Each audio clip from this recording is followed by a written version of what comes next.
Hello and welcome to this new episode of Continuum Gaming, and in this episode we are talking about something related to the Jolla Phone, but I was not on the release party, but I will show you a couple of things about that too.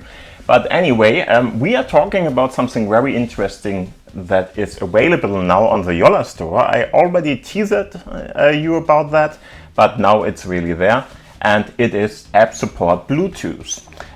What is app support Bluetooth and stuff like that? I'm going to talk about that later on. First off, I want to show you something a little bit different because as you may already have noticed, the Jolla 2 is out there. And there was a big release party at the mid of this week. And it was not some kind of a keynote, so don't mistreat it as a keynote or something. No keynote event involved here. It was really a release party where people got the first Jolla phones, and of course, as you already know, the tickets for this release party were sold with the Jolla Phone when you were one of the first, I think 3 batches or something. Then you had the option to buy something for that. I think it's round about 500 people who came there. I'm just going to go there. This is more or less the event. So if you want to have a look at that, this is the whole event itself with a live stream going on here with very different people on here. And there is a live chat where you can have a look at. And of course, all the different things are going on here. And it's a really long one. So I don't know, 3 or 4 hours long? Yeah, round about 4 hours long. If you want to have a look at that, do that, but be aware it took a couple of hours even, so round about to 2 hours or something, before it really became something where you could listen to somebody talking on the stage and doing stuff like that, okay? So if you want to jump there, there is more or less the point where it came, so round about at 2 hours and 17 minutes or something in that direction, there was a real deal where they really talked about the whole thing going on, mainly about really funny, but well done. I think I liked it. It was very approachable, or whatever you want to call that, where they talked about how they did the different kinds of new ringtones and the accumulating or the accompanying music and songs and stuff like that they did there, because they had a real musician doing that and composer put that together and stuff like that. So they are talking about what they did there. That is more or less what is talked about on the stage there. There's a little bit about the other things, so a small speech of the Jolla founder and a couple of other things in this video. So if you want to have a look at that, do that. I recommend you to just watch it at the site or something, because it's really, as mentioned before, it's not very condensed or something. It's really just a long stream showing off what's going on there. 500 people were there who really got the first Jolla phones, and as you can see, we have a lot of different chat people in there too, talking about different kinds of stuff. And at the start, of course, everybody was wondering why it's not starting and stuff like that. So it's just like that, okay?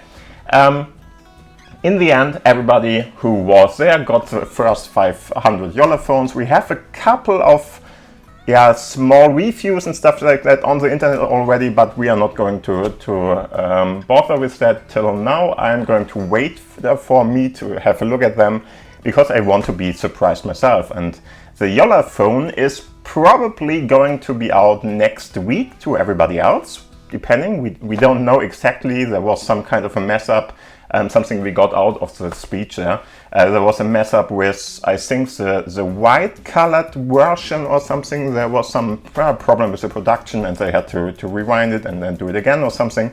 And so that one is probably going to take a little bit longer, but somewhere next week to the week after that, it should be sent out and given to you then.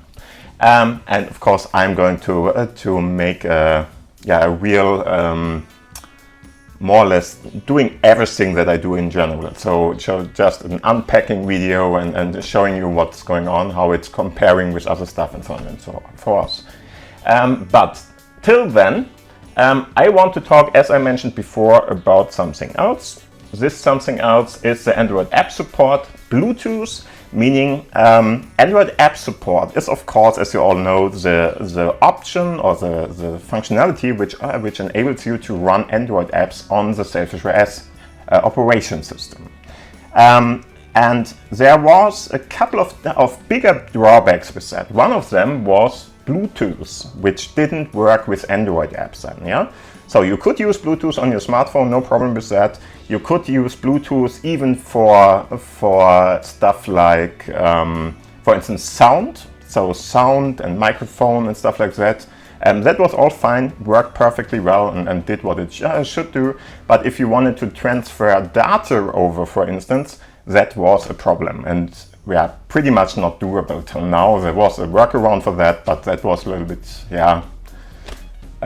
just hacky, I would say. So this is now the official support version of that, and you can download that for every smartphone that can run Sailfish OS 5.1 now. So not 5.2, which is on the Jolla Phone, but 5.1 is already compatible. And there you can download that and use it in whatever kind of fashion you want to use it there, okay? So let's have a look at that, how to install it and how to get it, and that's a pretty good thing. I just remembered, sorry. Only available for people who, of course, have Android app support. Yeah, somehow it's clear, right? So if you don't have Android app support, you can't use this. Yeah, pretty much clear somehow. But just to let you know, of course, you have to have the, let's call it paid version, whatever, of Sailfish OS to get this feature activated. But makes sense, because otherwise you don't have the whole situation anyway. So yeah. Okay, so let's have a look where to get that. After that, I want to have a look at the specs there, but we are going to have a look at that at the end of the video probably. First, let's have a look what I want to show you in this video. Okay, so as always, I'm using my Sailfish OS empowered Xperia 10 Mark III here, which of course is shown at the big screen too. I have it on a charger, so it's a little bit, for me, a little bit hard to keep it all the time up in the camera frame there. But I assure you, it's everything you see here, okay? So in the end, what you have to do for that is, of course, you will have to go to your app drawer and then go to the pre-installed Jolla store, okay? If you go in there, then you will see there are a couple of different apps, of course, coming up and doing stuff, and these are the newest apps and stuff like that. Somebody, some people got this, showed this and thought, hey, it's only 10 apps which are in this app store. No, hello. Not really. It's only the newest app you see here. If you click on one of these icons there, you can of course see there are a lot more of them, and you can of course scroll through them, and even those are not even close to the whole experience or the whole part there, okay? So in the end, if you go in there, just go, for instance, to the new apps. It doesn't really matter. You can search for it if you go into the upper menu here, so search at this point. Or you just go to the newest app, because it's pretty new still. Not the newest one, because it came out some day before the Jolla Phone was released, more or less, or the release party. But it's there. And as you can see, here we are, Apple app support Bluetooth. App support Bluetooth is there. It's beta at the moment, so be aware that it's not fully functional maybe with everything, but it works for a couple of things, of course. As you can see here, you can download it and install it then. Bluetooth device access for Android applications. It's in beta, as mentioned before there. And this allows you to use your Bluetooth device, such as smartwatches, which require an Android application to function, for instance, and in Android apps, okay? So if you have a native app for it or something, that's already functional anyway. You can do that, whatever you want there, doesn't really matter. Everything is available there. But in the AAS, so the Android app support, you might need this if you really want to interact with, for instance, your smartwatch or whatever. This is a Garmin smartwatch, a Fennec 5X or Plus or something, I'm not sure at the moment.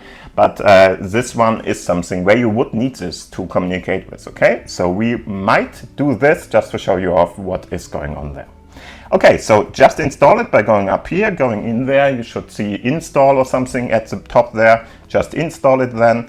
And after that, you should more or less not see anything. It's not going to be an own app or something that's going on, but there are a couple of indicators which will help you to see, hey, something new is installed there. Because if you now go to the top menu, for instance, and you just go to your apps, to your Bluetooth settings, for instance, if you go in there, then you will see there are new options available after I activated it, of course. As you can see, send incoming pairing request to app support. So if you see this, you installed the app support, the Bluetooth app support stuff right and like it should be. As you can see, this has to be activated to more or less pair with stuff from an Android app then. And if you do that, that's the first part. As you can see down below, there is even already an information about which kind of devices were paired. And as you can see, my Fenix 5 Plus, which I have here, the smartphone as mentioned before, was successfully paired more or less. And of course you can go on that and unpair it and do stuff like that, just like anything else in this. So if you want to have a look at these are of course the Bluetooth enabled devices I have already connected with my normal Sailfish OS phone, for instance, for talking on the telephone when I drive or something. That would be some stuff I use here. And of course, just to listen to music and stuff like that, there are a couple of things up here in there too. And yeah, so let's have a look how that is going to work, okay? First off, we need, of course, an app which we can use with this. And there are a couple of them, and maybe they work, maybe they don't. I tried it, for instance, with my Sony headphones, which was pretty much of a struggle. So in the end, it worked a little bit, but I wouldn't recommend you to try it out because that one was really a real struggle, I would say. In the end, I think it's all about the Sony software. Sony software tends to be a little bit, let's call it laggish or lacking or whatever. I really don't like that app. Don't need it anyway, so it's not a big loss for me, but still it's really, really hard to get paired, to work with. It's all the time trying to reactivate itself and stuff like that. So that's more or less on Sony. It's not on Sailfish OS or something. So if you want to use it for that, you can, but it's really hard to get it working. Anyway, let's have a look. As you can see, I have the Aurora Store here. Aurora Store is, of course, Android app store where you can more or less at least download something in a privacy-respecting way from the Google Play Store. Doesn't mean that the app itself is privacy-respecting, okay? So if you download something from there, you are more or less accepting that that might do something. Good thing about it is exactly the same as a normal Android store or Google Play Store would do too. So if you really need that and you used it on your Android phone before or something, yeah, same stuff. Or at least equal. Sailfish OS does a couple of things to give you a more privacy-friendly thing. For instance, it's containerizing the Android app support, and so the apps can't by default access your contacts or your media gallery or whatever. You can set that up in the app support settings if you really need that, but by default they are off. Okay, so let's go in. Talked enough about all this, and let's have a look and get, for instance, the Garmin Connect app. Garmin Connect, as mentioned before, is of course an app where you can more or less, set up your smartwatches with and stuff like that, or other things. If you, for instance, don't know if you still have that, but if you have, for instance, some kind of a navigation device or whatever in your car or wherever, that might be for Garmin too, and then you can use something like this too. In that case, maybe Garmin Drive or whatever. As you can see, this would be the app. I can just go on install. If I click on that, I'm going to download it. It's a pretty new app, as you can see, so everything is fine. It's okayish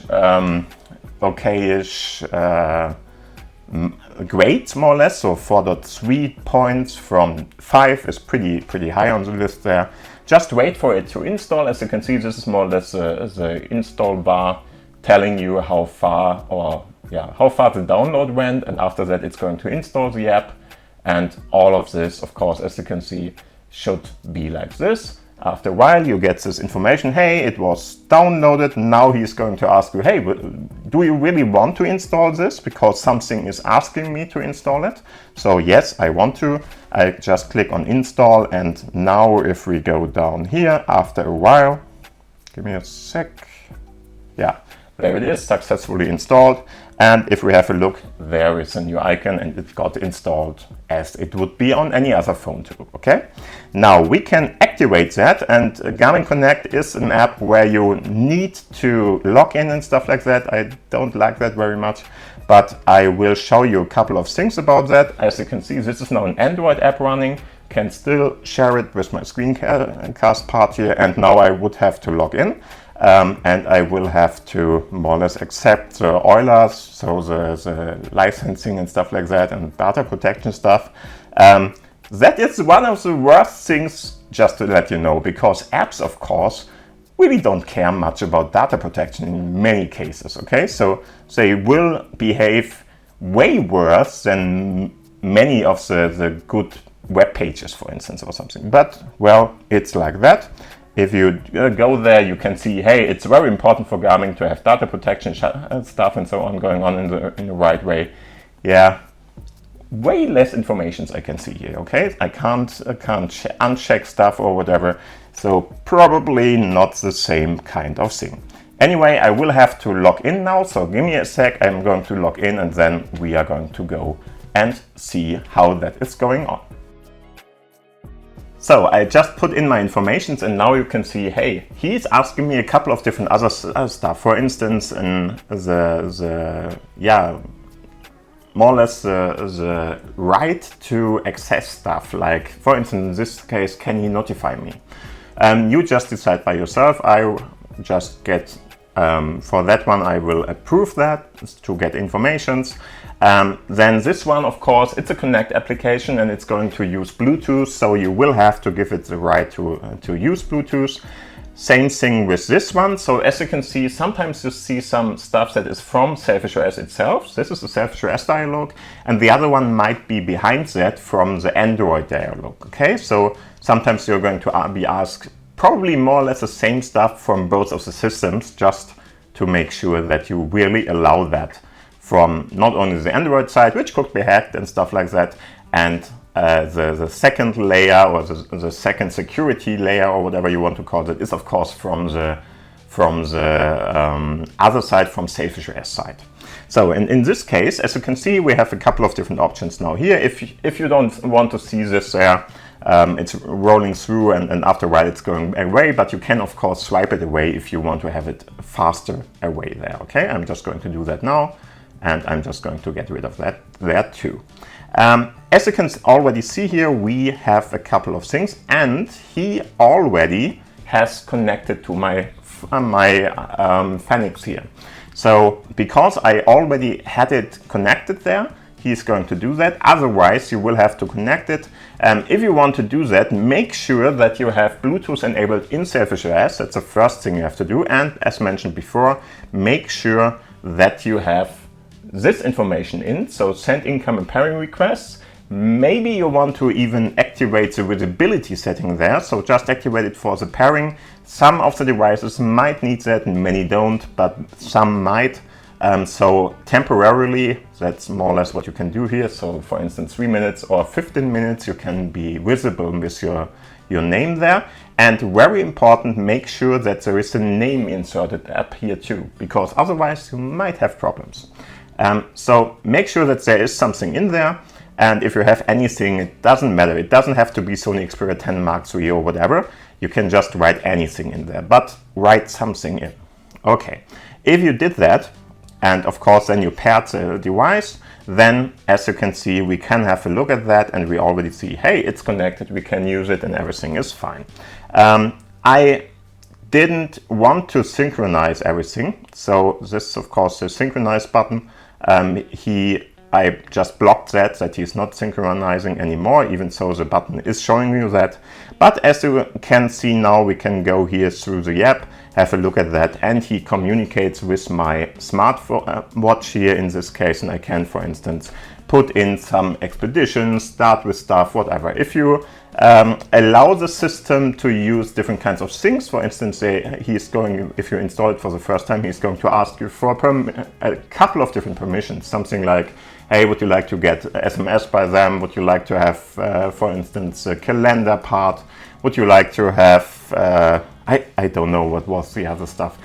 In the end, I just declined everything, okay? He can't do anything for me because I really don't want all that happening there. But if you really want to have your smartwatch fully working and stuff like that, you might need to have that. But yeah, that is already one of the functional parts here. As you can see, I'm very happy that that is functional now. Still, let's have a look. Yeah, here you can see it. This is my smartwatch. It's connected. He knows about a couple of things I have on there. I could go and use Garmin Pay, for instance, and stuff like that. I don't want to, but I could. And I can, of course, set up a couple of different things here just to make sure that everything is to my liking with this smartwatch. And of course, that is possible with many other apps with this application support of the Bluetooth in Android applications.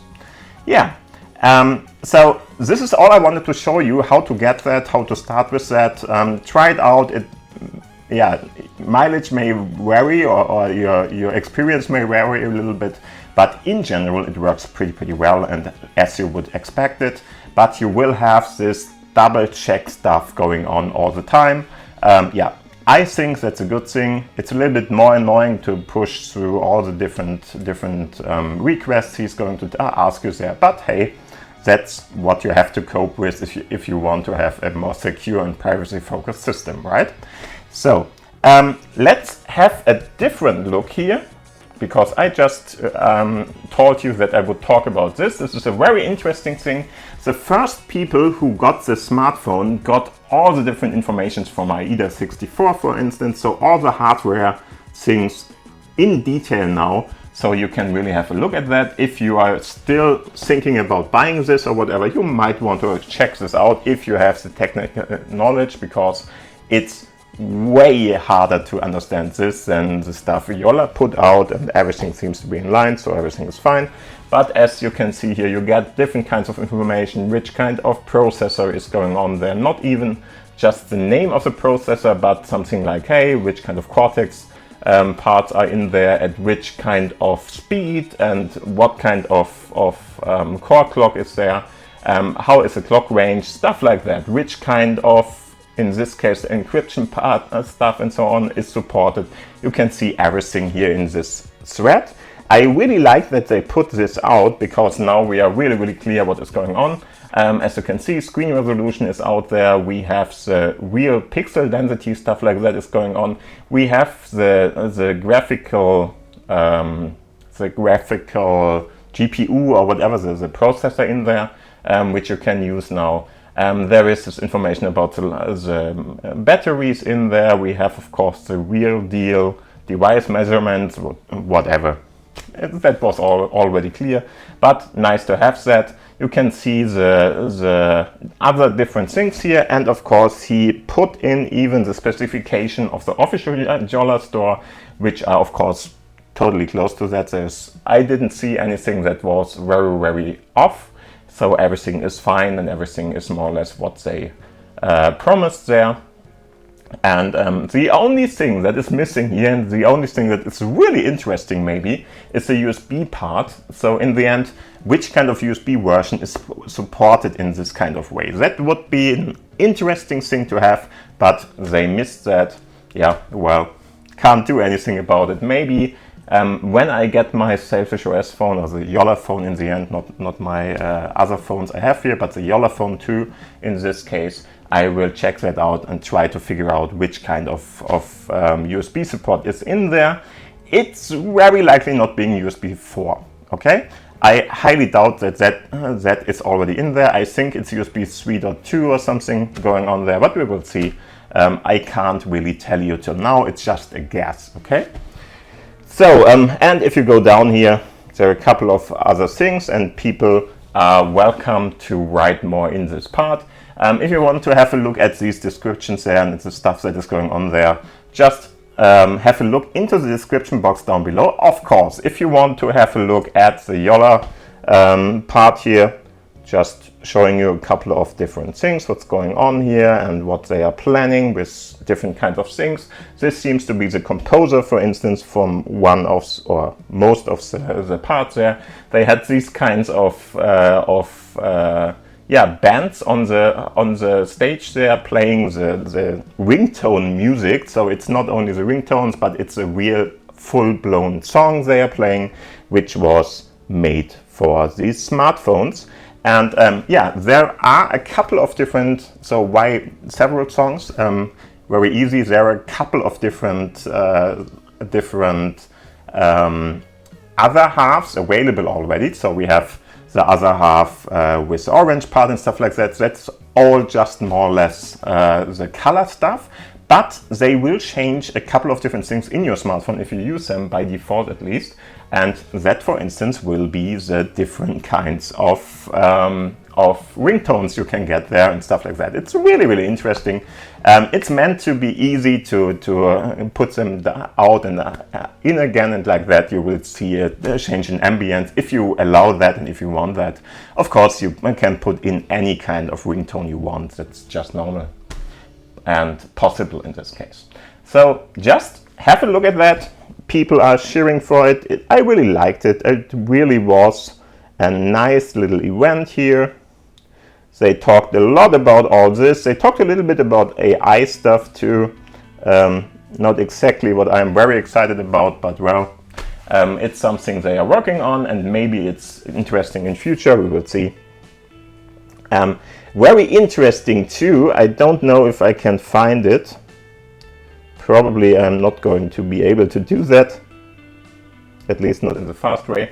Anyway, if you are interested, for instance, in the Commodore smartphone, one of the developers, or the developer, or the person, I think maybe the CEO or something from Commodore, was on the stage too and talked a little bit about that. So that might be something you want to check out. If you want to have the time code, I'm trying to get it out and put it into the video description so you can jump there if you want to and have a look at that too.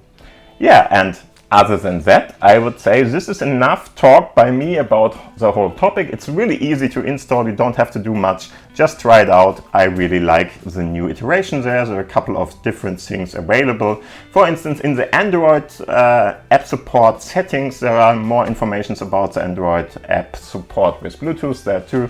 So have a look at there if you have any kind of questions anywhere else. Okay. Other than that, thank you for watching, thank you for listening, have a great time, have a great day. I really find it's a really exciting times we have now with the new Jolla Phone coming out and all the different things going out about that, with the Commodore going on, with this Bluetooth support and other stuff all around that. Really nice to see all this. And other than that, thank you for watching. Thank you for listening. Have a great time. Have a great day. If you like this video, please give it a thumbs up, of course. And other than that, see you in the next video. Bye. Bye.